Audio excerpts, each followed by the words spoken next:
গায়েবী একটা আওয়াজ আসলো, হে বুড়া, তুমি যতই আমাকে ডাকো আর যতই তুমি কান্নাকাটি করো, তুমি এ পরিমাণ গুনাহ করিয়া ফেলাইছ, তোমার নাম এখন জাহান্নামের খাতায় লেখা হয়ে গেছে, তোমাকে আমি আল্লাহর মাফ করব না।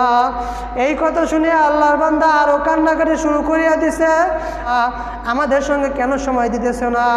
আল্লাহর বান্দা ডাক দেয়া বলে, বিবি, অনেক সময় তোমাদের সঙ্গে কাটাইলাম, অনেক সময় ছেলে মেয়েদের কিনে কাটাইলাম, কিন্তু আমার মাওলাকে সময় দিতে পারি নাই।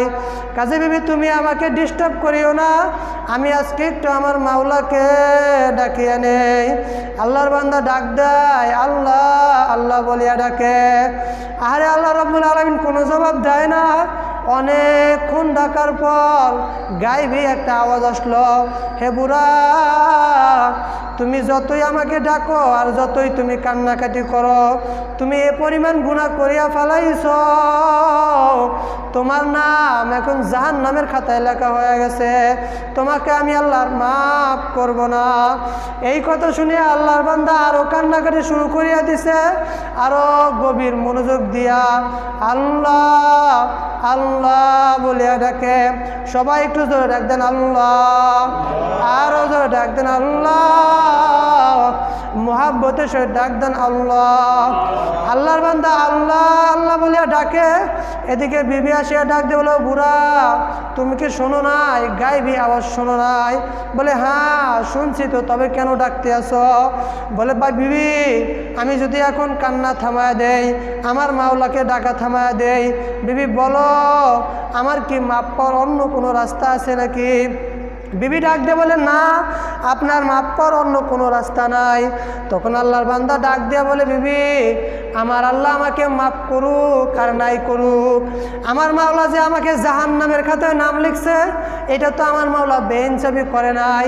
আমার মতো মানুষের জন্য জাহান্নামই ঠিক আছে, আমি তো জাহান্নামের কাজই করছি, এই কাজ তো আমার মাওলা বেইনসাফি করে নাই। কাজেই আমার মাওলা আমাকে মাফ করুক আর নাই করুক, আমি আমার মাওলাকে ডাকা ছাড়বো না, আমি আমার মাওলাকে ডাকতেই থাকবো। আল্লাহর বান্দা আবার ডাকা শুরু করিয়া দিছে।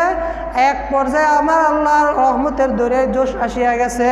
আল্লাহ রাব্বুল আলামিন গায়েবী আওয়াজে ডাক দিয়ে বলে, হে বুড়া, তুমি যেহেতু আমার পথ ছাড়লাই না, আমার দরবার ছাড়লাই না, আমি আল্লাহ তোমার নাম জাহান্নামের খাতা থেকে কাটিয়া জান্নাতের খাতায় উঠাইয়া দিছি, তোমার জীবনের সমস্ত গুনাহ মাফ করিয়া দিছি। এই জন্য বাবা, নৈরাশ হইতে নাই। তোমার আমার জীবনে অনেক গুনাহ থাকতে পারে, কিন্তু আমার মাওলার রহমতের চাইতে গুনাহ বেশি করতে পারো নাই। আমার মাওলাকে ডাক দিয়ে বলবো, মালিক, আমি যত পরিমাণ গুনাহ করি, গুনার একটা সীমা সংখ্যা আছে, তোমার রহমতের তো সীমাও নাই, কোনো সংখ্যাও নাই। মালিক, তুমি আমাকে মাফ করিয়া দাও। বাবা, যদি দুনিয়া থাকতে এরকম কোনো চিন্তা ভাবনা আসে, আমার মালিক মাফ করতেছে না, তাও ডাকতে থাকো। আল্লাহ চাহেন তো মৌতের সময় সাক্ষাৎ দিয়ে দিবেন।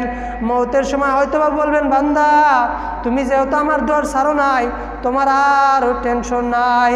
এজন্য আমার শাহ কুতুবুল আলম ফজলুল করিম রহমতুল্লাহ আলাইহি উদাহরণ দিয়া বলতেন, বাবা, বাচ্চা ছেলে মা রান্নাঘরে কাজ করতেছে, বাচ্চা ছেলে ঘরের ভিতরে আছে, কান্না করতেছে, আরে বাচ্চা ছেলে মাকে আম্মা বলিয়া ডাকতেও পারে না, ওয়া ওয়া বলিয়া চিল্লায়। মা এখান থেকে শুনতে পেয়ে বড় ভাইদেরকে পাঠাইয়া দিছে, বাবা যাও, তোমার ছোট ভাইটাকে আমার কাছে নিয়ে আসো। বড় ভাই ছোট ভাইয়ের কাছে গিয়ে দেখে, বলে ছোট ভাইয়ের গায়ে পায়খানা প্রস্রাবে ভরা। ছোট ভাইকে তাও নিতে চায়, কিন্তু ছোট ভাই আসতে চায় না, আরও বেশি কান্না শুরু করে দেয়। তখন ভাই গিয়ে আবার মাকে বলে, মা, ও তো আমার কাছে আসতে চায় না, তোমার কাছেই যাবে, তুমি তাকে নিয়ে আসো। তখন মা সব কাম কাজ ফালায়া যখন সন্তানের কাছে যায়, গিয়ে দেখে সন্তানের গায়ে পায়খানা, ময়লা লাগিয়ে আছে, নাপাকি লাগিয়ে আছে। এখন কিন্তু বাবা কুতুবুল আলম ফজলুল করিম রহমতুল্লাহ আলাইহি বলে, বাবা রে, মাই কিন্তু সন্তানের ফালায়, আগুনেও ফালায় না, পানিতেও ফালায় না, বরঞ্চ ধোয়াইয়া ফুসাইয়া তাকে এগালে ওগালে চুমা দেয়। হে আল্লাহর বান্দারা, হে কবরের যাত্রীরা, ভালো করিয়া বোঝার চেষ্টা করো, আমার আল্লাহর মায়ের চাইতে মায়া কোটি কোটি গুণ বেশি। আমার আল্লাহর মায়া যে কত বেশি বাবা, এটা বয়ান করে বোঝানো সম্ভব না। এক রেওয়াতের ভিতরে আছে মায়ের ভিতরে, দুনিয়ার মানুষের ভিতরে আল্লাহ রাব্বুল আলামিন 1 ভাগ রহমত ছাড়িয়ে দিছেন, মায়া ছাড়িয়ে দিছেন, 99 ভাগ রহমত নিজের কাছে রাখিয়া দিছেন, 99 ভাগ মায়া তার কাছে রাখিয়া দিছেন। এই 1 ভাগ মায়া দুনিয়ার জিন্দগিতে বাবা পাইছে, মা পাইছে, ভাই পাইছে, বোন পাইছে, দুনিয়ার প্রত্যেকটা মাখলুক পাইছে। এই 1 ভাগের কিছু অংশ মায়া পাওয়ার কারণে দেখবেন বাবা, মুরগির বাচ্চাকে যদি কেউ আঘাত করে, সে যত শক্তিশালী হোক, মুরগি কিন্তু আর সহ্য করতে পারে না। সে চিন্তা করে না তাকে আঘাত করতে গেলে আমার মন হইতে পারে, আমার বিপদ আসতে পারে। মুরগি তার বাচ্চাকে বাঁচানোর জন্য যায় কি যায় না? যায়। জোরে বলেন। মুরগি তার বাচ্চাকে বাঁচানোর জন্য যায়। কিন্তু বাবা, একবার ওকে খেয়াল করিয়া দেখছ, মা সামান্য 1 অংশ মায়ার কারণে নিজের জানের পরোয়া করে না। আর আমার মাওলা 99 ভাগ রহমত রাখিয়া দিছে। আমার মাওলার কত তোমার আমার প্রতি মায়া। হাদিসে কুদসিতে আল্লাহ রাব্বুল আলামিন ফরমান, ওয়ানাশহাদু আন্না মুহাম্মাদান আবদুহু ওয়া রাসূলুহু আম্মা বা'দু ফাকাদ ক্বালা আল্লাহু তাআলা আউযু বিল্লাহি মিনাশ শাইতানির রাজীম বিসমিল্লাহির রহমানির রহিম ওয়া মা খালাকতুল জিন্না ওয়াল ইনসা ইল্লা লিয়া'বুদুন ওয়া ক্বালা আন-নাবিয়্যু সাল্লাল্লাহু আলাইহি ওয়াসাল্লাম ইন্নামাল আ'মালু বিন্নিয়াতি ফামান কানাত হিজরাতুহু ইলাল্লাহি ওয়া রাসূলিহি সাদাকাল্লাহুল আযীম। সবাই দুরূদ শরীফ পড়ি। আল্লাহুম্মা সাল্লি আলা সাইয়্যিদিনা ওয়া নাবিয়্যিনা ওয়া শাফি'িনা ওয়া হাবিবিনা ওয়া মাওলানা মুহাম্মদ সাল্লাল্লাহু আলাইহি ওয়া আলা আলিহি ওয়া আসহাবিহি ওয়া বারাকা ওয়া সাল্লাম। আল্লাহুম্মা সাল্লি আলা সাইয়্যিদিনা ওয়া নাবিয়্যিনা ওয়া শাফি'িনা ওয়া হাবিবিনা ওয়া মাওলানা মুহাম্মদ সাল্লাল্লাহু আলাইহি ওয়া আলা আলিহি ওয়া আসহাবিহি ওয়া বারাকা ওয়া সাল্লাম। আল্লাহুম্মা সাল্লি আলা সাইয়্যিদিনা ওয়া নাবিয়্যিনা ওয়া শাফি'িনা ওয়া হাবিবিনা ওয়া মাওলানা মুহাম্মদ সাল্লাল্লাহু আলাইহি ওয়া আলা আলিহি ওয়া আসহাবিহি ওয়া বারাকা ওয়া সাল্লাম। আলহামদুলিল্লাহ, আল্লাহ রাব্বুল আলামিনের দরবারে অসংখ্য অগণিত শুকরিয়া যে মহান রব্বুল আলামিন অত্যন্ত দয়া ও মায়া করে আপনাকে আমাকে এ ফিতনা ফাসাদের জামানায় দিনের এক মজলিসে, দিনের এক আলোচনার মজলিসে আসার এবং বসার তৌফিক দান করছেন। আমাকে বলার, আপনাদেরকে শোনার তৌফিক দান করছেন। এই কারণে অন্তরে অন্তঃস্থল থেকে শুকরিয়া। সবাই জোরে সোরে বলি আলহামদুলিল্লাহ।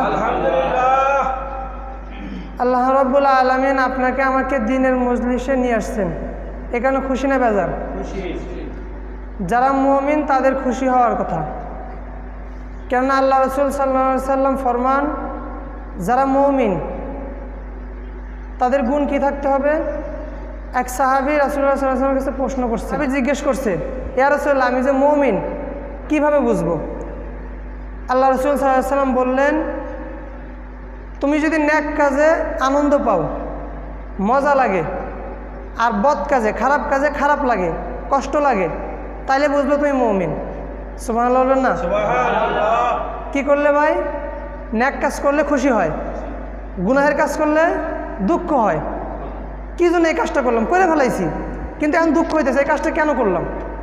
আর নেক কাজ করলে এখানে এই যে আমরা তো বসছি, নেকের মজলিস না, সওয়াবের মজলিস। কেমন সওয়াবের মজলিস? আমার শায়খ ও মুর্শিদ বলেন, যদি কোনো ব্যক্তি বয়ানের মজলিসে শুরু থেকে শেষ পর্যন্ত বসে মোনাজাত দিয়ে বাড়িতে চলে যায়, তার আমল নামায় কমপক্ষে 50 লক্ষ নেকি এর কমে জমা হইতেই পারে না। কত লক্ষ নেকি ভাই? 50 লক্ষ নেকি। কিয়ামতের ময়দানে একটা নেকির কারণে ধরা খাওয়া লাগতে পারে, জাহান্নামে যাওয়া লাগতে পারে। কারণ আল্লাহ তাআলা কোরআনে কেন ঘোষণা করছেন, ফামান ইয়া'মাল মিসকালা যাররাতিন খায়রান ইয়ারা ওয়া মান ইয়া'মাল মিসকালা যাররাতিন শাররান ইয়ারা। কোনো ব্যক্তি যদি আমার কাছে যাররা পরিমাণ নেক আমল করো, খায়ের কাজ করো, তবে তোমরা এর প্রতিদান কিয়ামতের ময়দানে পাইবা। অর্থাৎ কোনো ব্যক্তি যদি কিয়ামতে দুনিয়াতে একটা ভালো কাজ করে যাররা পরিমাণ, যাররা কাকে বলে? আমার শায়খ মুর্শিদ উদাহরণ দেয়, বলে আমরা এই যে জামা কাপড় ধুই না, চেপার পরে একটা নাড়া দিই, লক্ষ লক্ষ রেণু ওরে না, তো ওই এক একটা রেণুকে এক একটা যাররা বলে। ওই পরিমাণ যদি কেউ নেক আমল করে এর প্রতিদান কিয়ামতের ময়দানে পাবে। আজকে যে আমরা এই মজলিসে বসছি, এটার প্রতিদান আমরা কী পাবো? কিয়ামতের ময়দানে পাবো আল্লাহ রাব্বুল আলামিনের কথা অনুযায়ী। আল্লাহর কথার মধ্যে কোনো ভুল আছে? 1%? পুরা পার্সেন্ট শিওর, কোনো পার্সেন্ট নাই, বিনা পার্সেন্ট আল্লাহর কথা শিওর।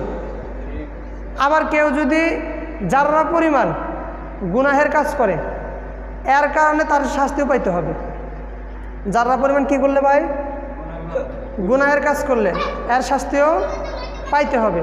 তাহলে আমরা তো কত গুনাহ করছি, কত গুনাহ করছি না? তা আমরা তো জাহান্নামে আসামি হয়েই আছি। এখন যদি আমরা নেক বেশি করতে পারি, নেক জমাইতে পারি, তাহলে হয়তো বা আল্লাহ তাআলা আমাদেরকে মাফ করতে পারেন। বলে বান্দার নেকের তুলনায় গুনাহের তুলনায় নেক অনেক বেশি, আল্লাহ মাফ করবেন। এখন এই নেক কই পাবো? চায়ের দোকানে, বন্ধুদের আড্ডাখানায়? কোথায় পাবো? দিনী মজলিসে, জিকিরের মজলিসে, তালিমের মজলিসে। এই জন্য ওইসব মজলিসে আপনার আমার বেশি বেশি যাওয়া দরকার। একটা দুইটা নেকি না, 50 লক্ষ নেকি আমল নামে জমা হবে। নিয়ত যদি সহি হয়, লক্ষ লক্ষ নেকিও তার আমল নামে জমা হয়ে যাবে। সবাই সুবহানাল্লাহ বলবেন না? এত বড় একটা নিয়ামত শোনার পরে সুবহানাল্লাহ বলতে ইচ্ছা হয় না? দুনিয়াতে সামান্য টাকার জন্য কত কষ্ট করি, মালিক যদি 10 টাকা বেশি দেয় কত খুশি, আমার মালিক আমার 10 টাকা বেশি দিছে, আর আমরা কোনো কষ্টই করলাম না, আমরা কোনো কষ্টই করলাম না। 50 লক্ষ নেকি, মতান্তরে লক্ষ লক্ষ নেকি আমাদের আমল নামে জমা হয়ে গেছে। শুধু কি তাই?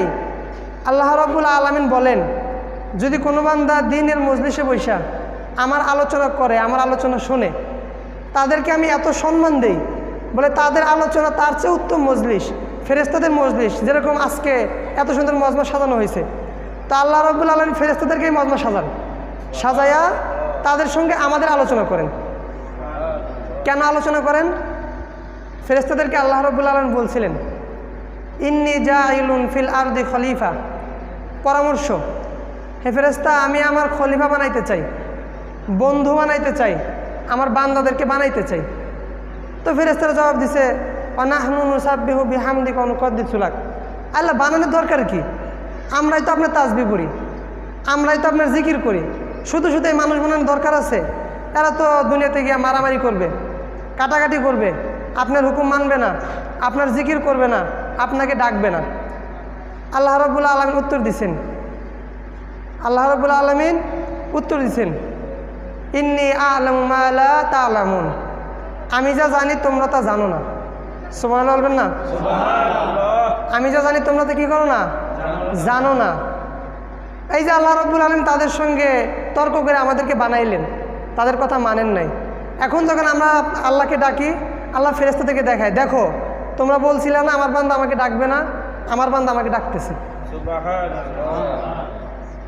এখানে আল্লাহ পাকে আরেকটা রহমতের বিষয়, আপনি আমি গুনাহ করি না?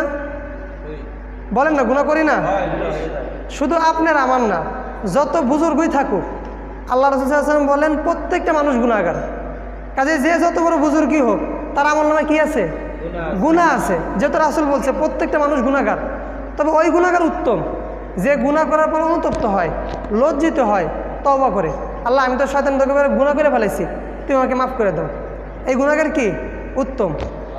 কাজে আমরা এত গুনাহ করি, আল্লাহ কিন্তু একবারও মজলিস বসায় না, দেখো আমার বান্দা গুনাহ করছে, আমার বান্দা কি করছে।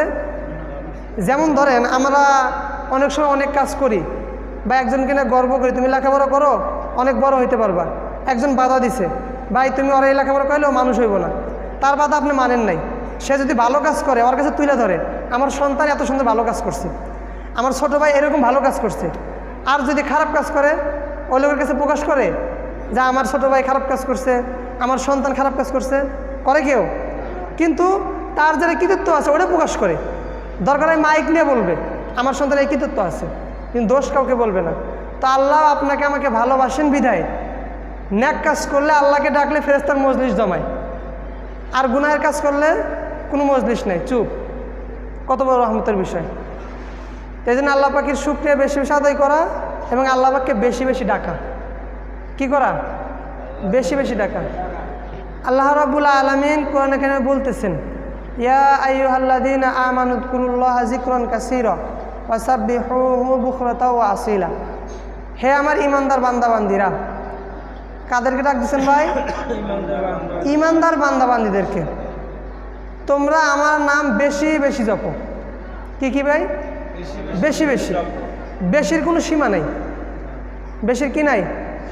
কোনো সীমা নাই। যত বেশি পরিমাণে করা যায় করো। বেশির পরিমাণ নিয়ে আমরা আগামী সপ্তাহে আলোচনা করবো ইনশাল্লাহ। আজকে যে লাইনটা নিয়ে আলোচনা করার ইচ্ছে পোষণ করছি সেটা আল্লাহ রাব্বুল আলামিন আপনাকে আমাকে সৃষ্টি করছেন। আমাদের সৃষ্টিকর্তা কে ভাই? আমাদের রিজিকের মালিক কে ভাই? সমস্ত কিছুর মালিক কে? আল্লাহ রাব্বুল আলামিন। তো ওই আল্লাহ আপনাকে আমাকে কেন সৃষ্টি করছেন এই সম্পর্কে কিছু আলোচনা করা, যদি আল্লাহ পাক তৌফিক দান করেন। এলেম তো ওইরকম নাই, আপনাদের সামনে আলোচনা করার মতো যোগ্যতাও নাই। এখন বসছি, যদি আল্লাহ পাক রব্বুল আলামিন কবুল করেন তো কিছু কথা বলবো, যতক্ষণ তৌফিক দান করেন। আপনারা ধৈর্য ধরে শুনবেন ইনশাল্লাহ। আচ্ছা, বয়ানের মাঝে যদি সুর আসে সমস্যা আছে?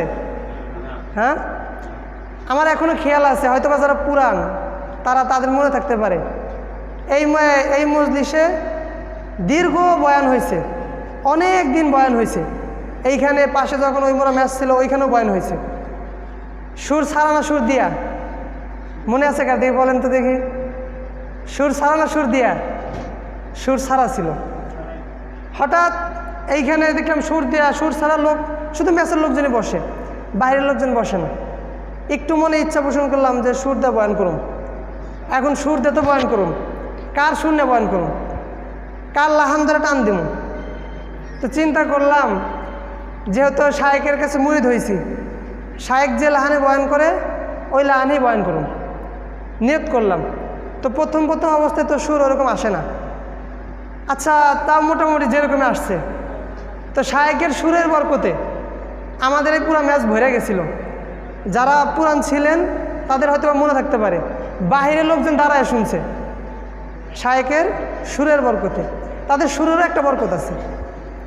কাজে আজকে যদি সুর দিয়ে বয়ান হয় সমস্যা আছে? কষ্ট আছে? যাক, আল্লাহ তাআলা সকলকে কবুল করেন। তো যে কথা বলতেছিলাম, আল্লাহ রাব্বুল আলামিন আপনাকে আমাকে কেন বানাইছেন? কোরআনে কারিমে ঘোষণা করছেন, ওয়ামা খালাকতুল জিন্না ওয়াল ইনসা ইল্লা লিয়াবুদুন। আমি মানুষ এবং জিন এবং ইনসানকে, মানুষকে একমাত্র আমি আল্লাহর ইবাদতের জন্য বানাইছি। সুবহানাল্লাহ বলবেন না? একমাত্র কি জন্য বানাইছি ভাই? ইবাদতের জন্য, আমার মারেফত অর্জন করার জন্য।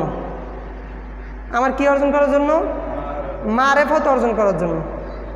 এখন বর্তমানে তো মারেফতের ভিতরে অনেক ভেজাল। বাংলাদেশ সহকারে পুরা পৃথিবীতে মারেফতের ভিতরে কি আছে? ভেজালে জর্জরিত হয়ে গেছে, সব জায়গায় ভেজাল। এখন এই ভেজাল দেখা একজন লোক মনে করে, বলে যেহেতু মারেফতের ভিতরে ভেজাল আছে তো আমরা ওইদিকে যাইতে চাই না। তো মরহুম পীর সাহেব রহমতুল্লাহ বলতেন, ওই লোকটা গোমরাহির ভিতরে আছে, ধোকার ভিতরে আছে, যে মারেফতের ভিতরে ভেজাল আছে, কারণ আমি মারেফতের লাইনে যাব না। ওই লোকটা কি এসেছে? ধোকার ভিতরে আছে। কেননা দামি জিনিসের ভিতরে ভেজাল থাকে। কিসের ভিতরে ভেজাল থাকে ভাই? স্বর্ণের ভিতরে ভেজাল থাকে কিনা? সিটি গোল্ডের ভিতরে ভেজাল থাকে? সিটি গোল্ড দাম নাই, মূল্যহীন, কিন্তু স্বর্ণ দামি, এখানে ওর ভিতরে ভেজাল আছে। সয়াবিন তেলে, পাম অয়েল তেলে কেউ ভেজাল দেয়? সরিষার তেলে ভেজাল দেয়, ওটা দামি। ওটা কি ভাই? দামি। ঘিয়ের ভিতরে ভেজাল দেয়, ডালডার ভিতরে ভেজাল দেয় না, কারণ ঘি দামি। কাজেই যে জিনিসটা দামি ওর ভিতরেই ভেজাল থাকবে, কিন্তু আমাকে এখন ভেজাল বাইছে নিতে হবে। যেহেতু এর ভিতরে ভেজাল আছে, ভেজাল মাপার জন্য যন্ত্রও আছে। স্বর্ণের ভিতরে ভেজাল যেমন আছে, স্বর্ণ আসল না নকল মাপার জন্য কি আছে ভাই? যন্ত্র আছে, যেটা আসল না নকল মাপতে পারে। সরিষার তেল মাপার জন্য যন্ত্র আছে, আসল না নকল দেখার জন্য। ঘি আসল না নকল এটাকে মাপার জন্য যন্ত্র আছে। এখন কোন মারেফত ভেজাল মুক্ত, কোন ইসলাম ভেজাল মুক্ত, কোন পীর মুরিদি ভেজাল মুক্ত, এটার জন্য বোধ হয় আল্লাহ রাসূল কোনো ওষুধ দিয়ে যান নাই, কোনো যন্ত্র দিয়ে যান নাই। কি দিচ্ছেন না ভাই? কি দিচ্ছেন? তারাকতু ফীকুম আমরাইন লান তাদিল্লু মা তামাসসাকতুম বিহিমা কিতাবাল্লাহি ওয়া সুন্নাত রাসূলি। আল্লাহ রাসূল সাল্লাল্লাহু আলাইহি ওয়াসাল্লাম বলতেছেন, হে আমার উম্মত শোনো, আমি নবী একসময় থাকবো না, আমি নবী একসময় থাকবো না, তোমাদের মাঝে দুইটা জিনিস রেখে গেলাম। জোরে বলেন, কয়টা জিনিস? যতক্ষণ পর্যন্ত আঁকড়ে ধরে রাখতে পারবা ততক্ষণ পর্যন্ত পথভ্রষ্ট হবা না, জাহান্নামে যাইবা না। সুবহানাল্লাহ বলবেন না? কয়টা জিনিস ভাই? ধরে রাখতে পারলে কি হবে না? পথভ্রষ্ট হবে না, জাহান্নামে যাবে না। দুইটা জিনিস কি? আল্লাহর কিতাব, রাসূলের সুন্নত, রাসূলের হাদিস। এই দুইটা জিনিস তোমরা কি করো? শক্তভাবে ধরো। আল্লাহ রাসূল বলতেছেন, আমি তো দুনিয়াতে থাকবো না, তার মানে ইসলাম থাকবে না, বিষয় এরকম না। ইসলাম থাকবে, ফিতনাও আসবে, তবে আমি রাসূল তোমাদেরকে বলে দিতেছি, আমি রাসূল তোমাদেরকে বলে দিতেছি, তামাসসাকতুম বিহিমা, দুইটা জিনিস রেখে গেলাম, শক্ত করে ধরবা। তামাসসাকতুম বিহিমা, শক্তভাবে, হালকাভাবে না। কীভাবে ভাই? শক্তভাবে।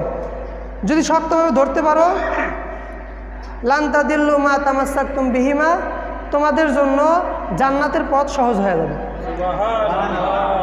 জাহান্নামে যাইতে হবে না, পথভ্রষ্ট হইবা না। এখন আপনার আমার দেখতে হবে কোরআন হাদিস অনুযায়ী কোন জিকির সহি, কোন পীর মুরিদি সহি, কোন মারেফত সহি, কোন ইসলাম সহি, এটা আপনার আমার কি করতে হবে? দেখতে হবে। দেখার পরে যদি কোরআন হাদিস অনুযায়ী যেটাকে সহি মনে হয়, কোরআন এবং হাদিস অনুযায়ী এটা সহি পথে আছে, ওইটাকে ধরতে হবে। কোরআন হাদিসের অস্ত্র দিয়া, যন্ত্র দিয়ে মাপার পরে যদি দেখি না এটা সহি না, ভুলের ভিতরে আছে, তাহলে আমি ওইটা কী করবো না? মানব না। কিন্তু আমাকে তো যাচাই করতে হবে। কি বলেন? যাচাই করতে হবে না? আল্লাহ রাসূল সাল্লাল্লাহু আলাইহি ওয়াসাল্লাম বলেন, হে আমার উম্মতেরা, কিয়ামত পর্যন্ত আমার একদল উম্মত হকের উপরে থাকবে। কিয়ামত পর্যন্ত আমার একদল লোক উম্মত হকের উপরে থাকবে। আল্লাহ রাব্বুল আলামিন কোরআনে কারিমে বলতেছেন, হকের উপর তো থাকবে, কিন্তু লোকের সংখ্যা খুবই কম হবে। কমও যদি হয়, একদল লোক কী থাকবে? হকের প্রতি থাকবে।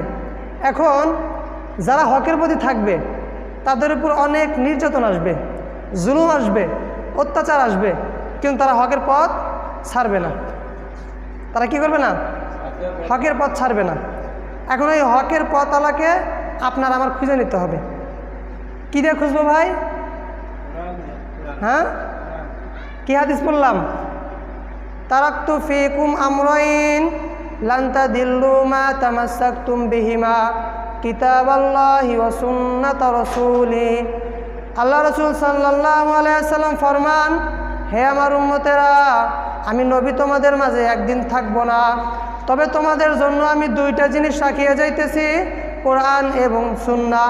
যদি তোমরা এই দুইটা জিনিসকে আঁকড়ে ধরতে পারো, আমি নবী বলিয়া দিলাম, তোমরা পথভ্রষ্ট হবা না, জাহান্নামের রাস্তায় যাবা না। এজন্য বাবা, তোমার আমার এখন চিন্তা করিয়া দেখতে হবে কোন মারেফতওয়ালারা তো কোরআন হাদিস অনুযায়ী আছে, তাদেরকেই মানতে হবে। বাবা, আমি তো মনে করি অনেক আল্লাহওয়ালাদের ধারণা বর্তমান জামানায় যদি চরমনায়ের তরিকা না থাকতো, ইসলামের রূপ বনায় অন্যরকম হয়ে যাইত। বলে সব মানুষ মনে হয় নারী নেতৃত্বের উপর ইত্তেফাক হয়ে যেত, একমত হয়ে যেত। পীর মুরিদি যে দলাদলি ভণ্ডামি ব্যবসা এগুলোর প্রতি ইত্তেফাক হয়ে যাইত, একমত হয়ে যাইত। কিন্তু এখন চরমনাইতে আল্লাহর ফজল করমে এতটুকু রাখছেন, হক্কানি ওলামাই কেরাম হক্কানি পীর সাহেব দেখাইতে গেলে চরমনাইকে দেখায়। কথা বলেন ঠিক কিনা? হে আল্লাহর বান্দারা, চরমনার খাঁটি মুরিদকে দেখাইতে গেলে পীরের মুরিদ কেমন খাঁটি হইতে হয় আল্লাহ ওয়ালারা চরমনাইয়ের মুরিদকে দেখায়। বলে তোমরা দেখিয়া নাও হক্কানি পীর সাহেব কারা, হক্কানি পীরের মুরিদ কারা, ইসলামের রূপ কেমন তাদেরকে দেখে নাও। এজন্য বাবা বেশি বেশি চিন্তা ফিকির করতে হবে, আল্লাহ পাকের মারেফত অর্জন করতে হবে। তবে যারা ভেজাল তাদের কাছে যাওয়া যাবে না বাবা। এজন্যই আল্লাহ রাসূল বলছে দুইটা জিনিস রাখিয়া গেলাম, মিলাইয়া দেখবা। যদি দেখো হ্যাঁ কোরআন এবং সুন্নাহ অনুযায়ী মিল আছে তবে তুমি তারটা মানো। কিন্তু বাবা এখন বর্তমানে পীর মুরিদের ভিতরে অনেক ভেজাল, মারেফতের লাইনে অনেক ভেজাল। একদল মানুষ তো মনে করে বলে পীরের কাছে মুরিদ হয়েছে এখন আর আমার নামাজ রোজা লাগবে না। বলেন এরকম? পীরের কাছে মুরিদ হয়েছে কি লাগে না? নামাজ রোজা লাগে না। আমি এই পয়েন্টটা, এই আলোচনাটা আজকে এখানে করতাম না। আমার মূলত করার উদ্দেশ্য কি জানেন? অনেক সাধারণ মানুষ আছে আমাদের সাথে যারা কাজ করে, আপনাদের সাথে যারা কাজ করে, অনেক সাধারণ মানুষ আছে। অধিকাংশ লোক দেখছি আমি নামাজ কালাম পড়তে চায় না। সমস্যা কি? পড়তেছেন না কেন? তারা বায়াত গ্রহণ করছে, মুরিদ হয়েছে, এখন তার নামাজ লাগে না, পর্দা লাগে না, রোজা লাগে না। একজনকে তো বললাম আপনার পীর সাহেবের নাম কি, সে নামও বলে না, বলে পীর সাহেবের নাম নিলে বেয়াদবি হবে। নাউজুবিল্লাহ বলবেন না? এই জন্য ওলামায়ে কেরাম বলেন যদি পীর সাহেবের নাম নিলে বেয়াদবি হয়, নবীর নাম নিলে তুমি টাটকা কাফের, আল্লাহর নাম নিলে ডবল কাফের। কারণ পীর সাহেবের নাম নিলে বেয়াদবি হবে কেন? সে আমার ওস্তাদ, মুরব্বী, তার নাম আমি গর্বের সহিত নেব, অমুকে আমার মুরব্বী। তো এই জন্য এই আলোচনাটা এখানে নিয়ে আসছে। একজন পীর সাহেবের মুরিদ, উনি তাকে জিজ্ঞাসা করতেছে, বাবা তুমি নামাজ পড়তেছো না কেন, রোজা রাখতেছো না কেন? বলতেছে হুজুর মারেফতের লাইনে এমন একটা রাস্তা আছে, যেই রাস্তায় যখন ও উঠে যেতে পারে তখন তার জন্য আর নামাজ লাগে না। নাউজুবিল্লাহ বলবেন না? রোজা লাগে না, পর্দা লাগে না। কোন রাস্তা? বলে যেই রাস্তা পৃথিবীর কেউ পায় নাই, ওর পীরে পাইছে। যে রাস্তা আমার নবী পায় নাই ওই রাস্তা ওর পীরে পাইছে, ও পাইছে। যেই রাস্তা সাহাবাই কেরাম পান নাই ওই রাস্তা ওর পীরে পাইছে, ও পাইছে। ভণ্ডামি তো আর জায়গা পায় না। আল্লাহ রাসূল সাল্লাল্লাহু আলাইহি সাল্লাম পৃথিবীর শ্রেষ্ঠ মানুষ হওয়া সত্ত্বেও, শ্রেষ্ঠ মানব হওয়া সত্ত্বেও কত কষ্ট করছেন, সাহাবাই কেরাম কত কষ্ট করছেন। এরপরে তারা ওই রাস্তা পায় নাই, গাঞ্জা ঘোরেরা এই রাস্তা পায়ে গেছে। এজন্য ধোকায় পড়া যাবে। এটা কিসের রাস্তা? জাহান্নামের রাস্তা। এটার সঙ্গে কোরআন হাদিসের সঙ্গে কোনো মিল নেই। সাহাবাই কেরাম কত কষ্ট করছেন জানেন? কত কষ্ট করছেন এতটুকু শোনেন। বশির ইবনে উকবা রাদিয়াল্লাহু আনহু, নাম কি ভাই? ছোট্ট বাচ্চা, 7 বছরের আগে মা দুনিয়া থেকে বিদায় হয়ে গেছে। এখন বাবার সঙ্গে করে মক্কা থেকে সফর করে মদিনায় আসছে। মদিনায় তাদের আত্মীয় স্বজন কেউ নাই, কে তাদের ঠাঁই দিবে, আশ্রয় করার জায়গা দিবে? কেউ নাই। কে তাদের খানা দিবে? আসার সঙ্গে সঙ্গে আল্লাহ রাসূল সাল্লাল্লাহু আলাইহি সাল্লাম যুদ্ধের জন্য ডাক দিছেন। তো বশির রয়ে গেছে, ওনার বাবা উকবা চলে গেছে যুদ্ধের ময়দানে। হযরত বশির রাদিয়াল্লাহু আনহু বশির বসে রয়েছেন। যখন যুদ্ধ শেষ হয়ে গেছে মদিনার দরজার সামনে গিয়ে দাঁড়াইছেন। সবাই আসতেছে বাবাকে অভ্যর্থনা জানানোর জন্য, সবাই আসে, কিন্তু বাবা আসে না। এখন বশির মন খারাপ হয়ে গেছে। ছোটোবেলায় মা হারাইছি, এখন বাবা। আল্লাহ রাসূল সাল্লাল্লাহু আলাইহি ওয়াসাল্লামের কাছে গেছে, গিয়ে বলতেছে ইয়া রাসূল আমার আব্বু কোথায়? তো রাসূল সাল্লাল্লাহু আলাইহি ওয়াসাল্লাম ওর কথার উত্তর দিতেছেন না, মাথা ঘুরায় নিছেন। কেমন উত্তর দেবে? তোমার বাবা দুনিয়া থেকে বিদায় হয়ে গেছে, শহীদ হয়ে গেছে।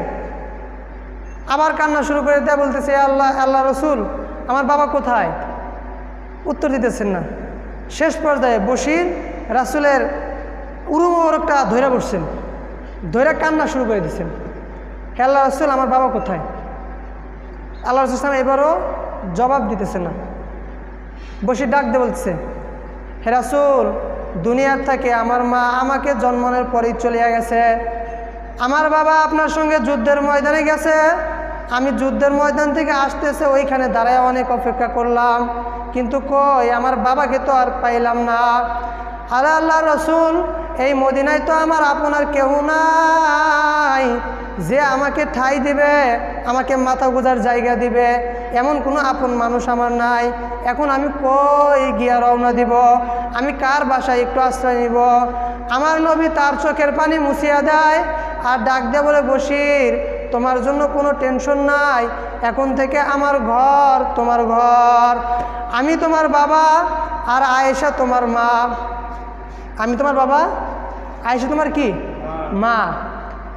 তো সাহাবাই কেরাম এত কষ্ট করলো, তারা কি পায় নাই? ওই রাস্তা পায় নাই, আর পীরে পাইছে। ওটা কিসের রাস্তা ভাই? জাহান্নামের রাস্তা। কাজে তোমাকে আমাকে বুঝতে হবে মারেফত কাকে বলে, মারেফতের অর্থ কি। মারেফত কাকে বলে? মারেফত হইতেছে আল্লাহ পাকের পরিচয় লাভ করা। কি লাভ করা ভাই? পরিচয় লাভ করা। যে ব্যক্তি আল্লাহ পাকের যত পরিচয় লাভ করতে পারবে, তার ভিতরে আল্লাহ পাকের মহাব্বত তত বেশি জমা হবে। কারণ একটা জিনিসের পরিচয় না পাওয়া পর্যন্ত তার প্রতি কোনো গুরুত্ব আসে না।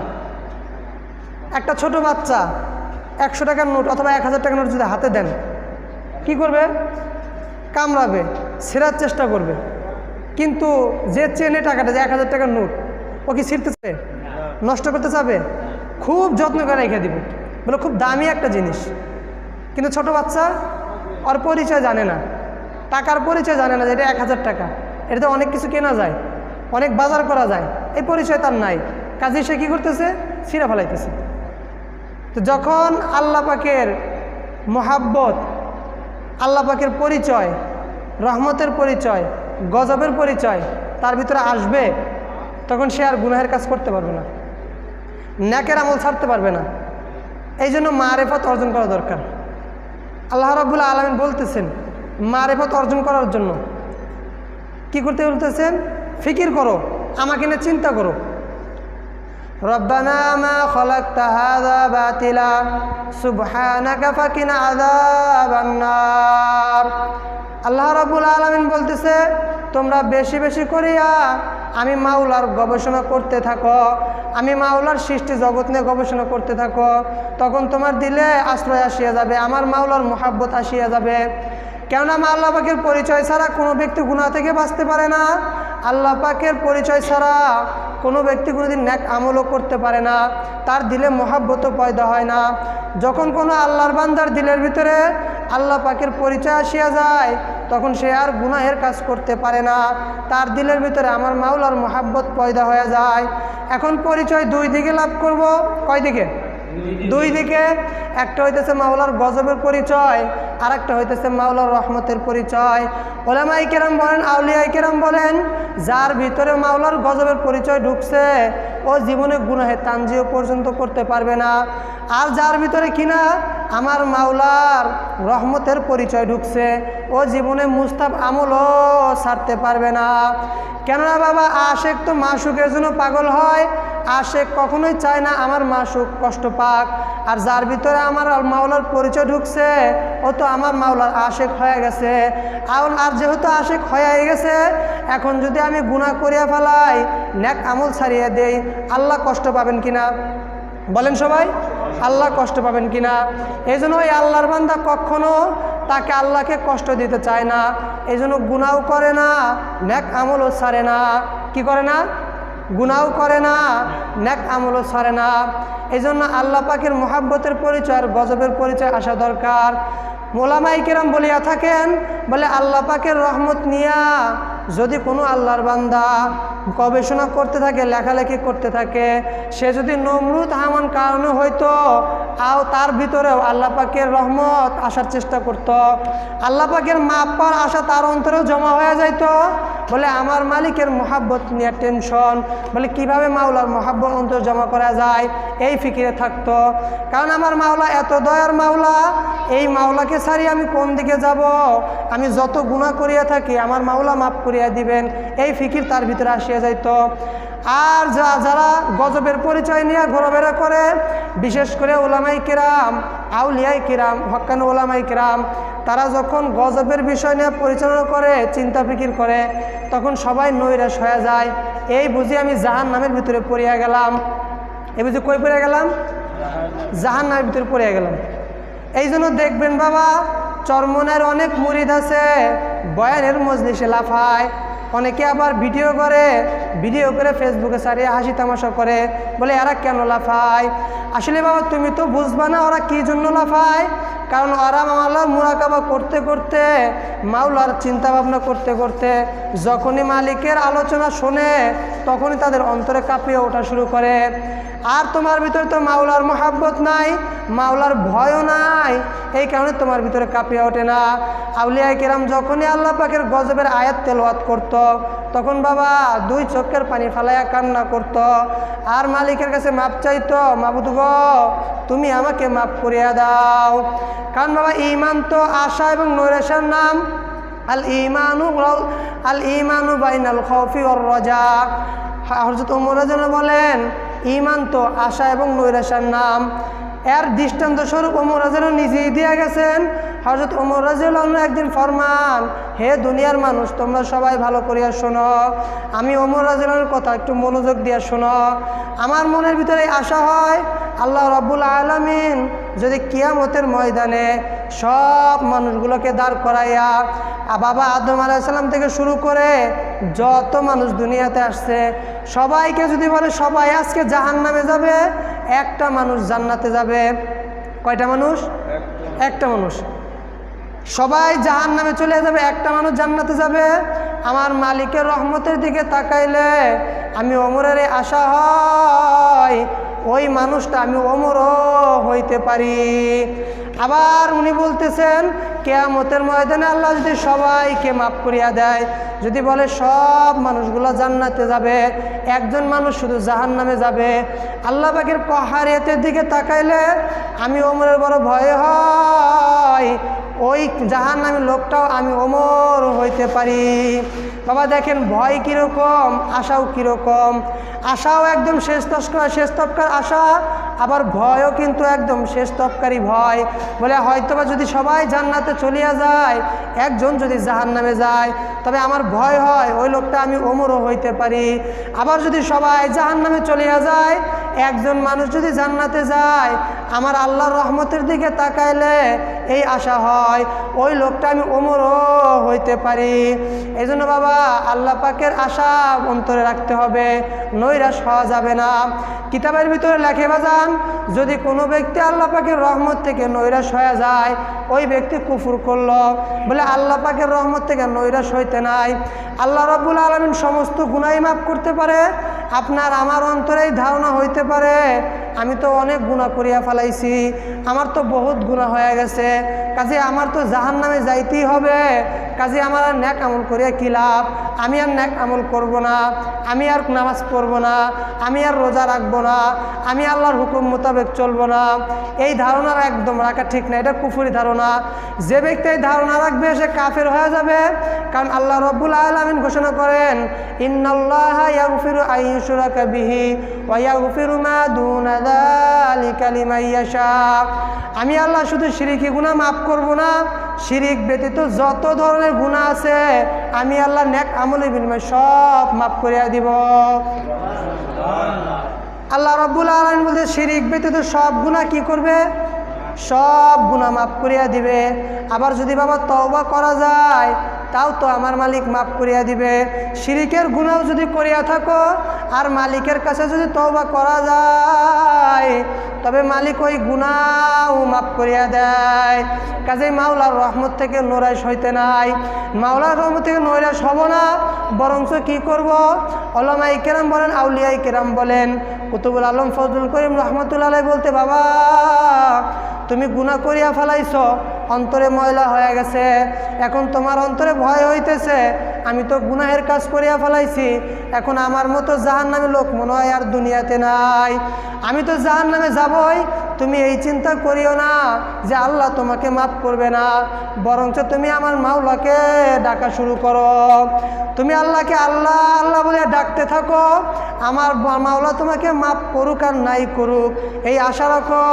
মালিকের কাছে বলো, মালিক আমি গুনাহ করিয়া ফেলাইছি, জাহান্নামের কাম করিয়া ফেলাইছি, কাজেই তোমার দুয়ার ছাড়া তো আর কোনো দুয়ার নাই যেইখানে গেলে আমি মাপ পাইতে পারি। তুমি ছাড়া আমার আর কোনো মালিক নাই, তুমি ছাড়া আমার কোনো মাবুদ নাই, তুমি ছাড়া আমার কোনো মাশুক নাই, কাজেই তোমার দুয়ারেই ফিরে আসছি। চাই তুমি আমাকে মাফ করো আর নাই করো, আমি তোমাকে ডাকা ছাড়বো না। বাজান, এক মুরব্বী ব্যক্তি ঘটনা, আমার শায়খ মুর্শিদ এই ঘটনাটা বয়ান করে। এক মুরব্বী জীবনে এমন কোনো গুনাহ নাই করে নাই, শেষ বেলায় আসিলা তওবার ইচ্ছা জাগলো, বলে আমার মতো জাহান্নামী লোক তো দুনিয়াতে আর কেউ নাই, এখন আমি যদি এই অবস্থায় বিদায় হয়ে যাই, আমার তো জাহান্নাম ছাড়া কোনো উপায় নাই, আমি তো ওই জাহান্নামের আযাব সহ্য করতে পারবো না। চলিয়া গেছে ইমাম সাহেবের কাছে, ডাক দেয়া বলে, ইমাম সাহেব হুজুর জীবন ভর গুনাহ করছি, এখন যদি আমি গুনাহ নিয়ে কবরে যাই, আমার মাওলা তো আমাকে নিশ্চিত জাহান্নামে দিয়া দিবে, এখন আমার কি মাপ পাওয়ার কোনো উপায় আছে নাকি? হুজুর বলে, বাবা তুমি এক কাজ করো, গভীর রাত্রে উঠি আমার মাওলাকে ডাকা শুরু করিয়া দাও, দেখবা আমার মাওলা তোমাকে মাফ করিয়া দিবেন। যদি মাওলাকে ডাকার মতো ডাকতে পারো, তবে আমার মাওলা অবশ্যই তোমাকে মাফ করিয়া দিবেন। আল্লাহর বান্দা চলিয়া গেছে, যাই নামাজ বিছায়া কান্নাকাটি শুরু করিয়া দিছে। এদিকে বিবিরা ডাকতেছে, সন্তানেরা ডাকে, বিবি ডাক দিয়ে বলে, ও বুড়া আজকে তোমার কি হইল? তুমি আজকে কেন আমাদের সঙ্গে কথা বলো না, আমাদের সঙ্গে কেন সময় দিতেছো না? আল্লাহর বান্দা ডাক দিয়ে বলে, বিবি অনেক সময় তোমাদের সঙ্গে কাটাইলাম, অনেক সময় ছেলে মেয়েদের কিনে কাটাইলাম, কিন্তু আমার মাওলাকে সময় দিতে পারি নাই। কাজে বিবি তুমি আমাকে ডিস্টার্ব করিও না, আমি আজকে একটু আমার মাওলাকে ডাকিয়ে নেই। আল্লাহর বান্দা ডাক দেয়, আল্লাহ আল্লাহ বলিয়া ডাকে। আরে আল্লাহ রাব্বুল আলামিন কোনো জবাব দেয় না। অনেকক্ষণ ডাকার পর গায়েবী একটা আওয়াজ আসলো, হে বুড়া তুমি যতই আমাকে ডাকো আর যতই তুমি কান্নাকাটি করো, তুমি এ পরিমাণ গুনাহ করিয়া ফেলাইছ, তোমার নাম এখন জাহান্নামের খাতায় লেখা হয়ে গেছে, তোমাকে আমি আল্লাহর মাফ করব না। এই কথা শুনে আল্লাহর বান্দা আরো কান্নাকাটি শুরু করিয়া দিছে, আরো গভীর মনোযোগ দিয়া আল্লাহ আল্লাহ বলিয়া ডাকে। সবাই একটু জোরে ডাক দেন আল্লাহ, আরো জোরে ডাক দেন আল্লাহ, মুহাব্বতের সহিত ডাক দেন আল্লাহ। আল্লাহর বান্দা আল্লাহ আল্লাহ বলিয়া ডাকে।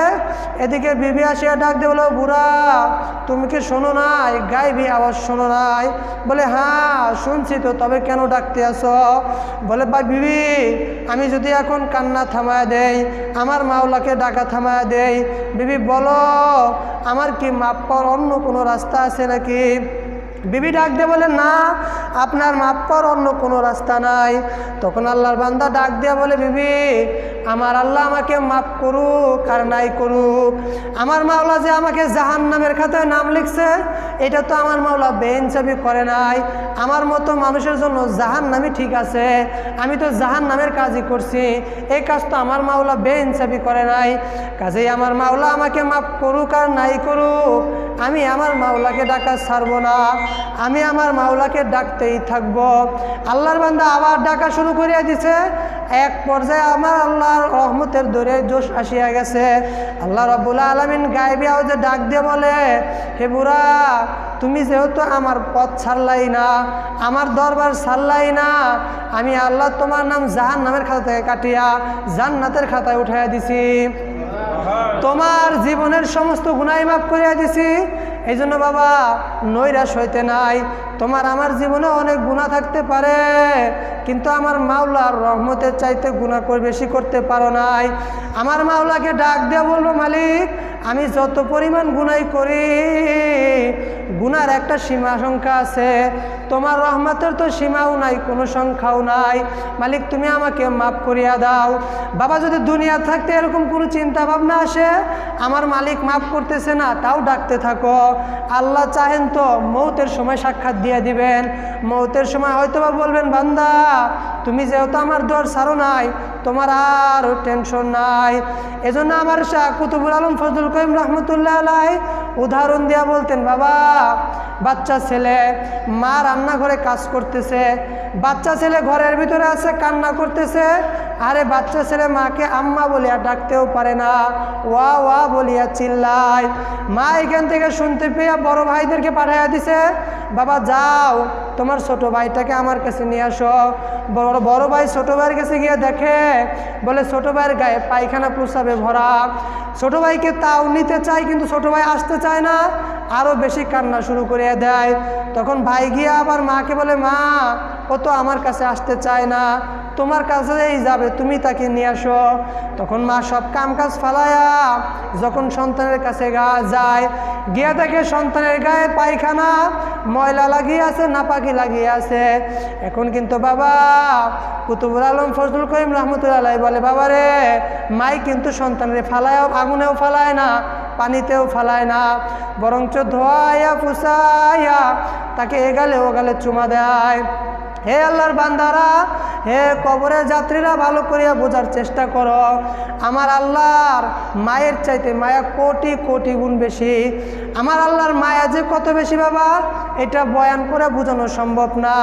এক রায়তের ভিতরে আছে, মায়ের ভিতরে দুনিয়ার মানুষের ভিতরে আল্লাহ রব্বুল আলামিন 1 ভাগ রহমত ছাড়িয়ে দিছেন, মায়া ছাড়িয়ে দিছেন, 99 ভাগ রহমত নিজের কাছে রাখিয়া দিছেন, 99 ভাগ মায়া তার কাছে রাখিয়া দিছেন। এই 1 ভাগ মায়া দুনিয়ার জিন্দগিতে বাবা পাইছে, মা পাইছে, ভাই পাইছে, বোন পাইছে, দুনিয়ার প্রত্যেকটা মাখলুক পাইছে। এই 1 ভাগের কিছু অংশ মায়া পাওয়ার কারণে দেখবেন বাবা, মুরগির বাচ্চাকে যদি কেউ আঘাত করে, সে যত শক্তিশালী হোক, মুরগি কিন্তু আর সহ্য করতে পারে না। সে চিন্তা করে না তাকে আঘাত করতে গেলে আমার মন হইতে পারে, আমার বিপদ আসতে পারে। মুরগি তার বাচ্চাকে বাঁচানোর জন্য যায় কি যায় না? যায়, জোরে বলেন। মুরগি তার বাচ্চাকে বাঁচানোর জন্য যায়। কিন্তু বাবা একবারও কি খেয়াল করিয়া দেখছো,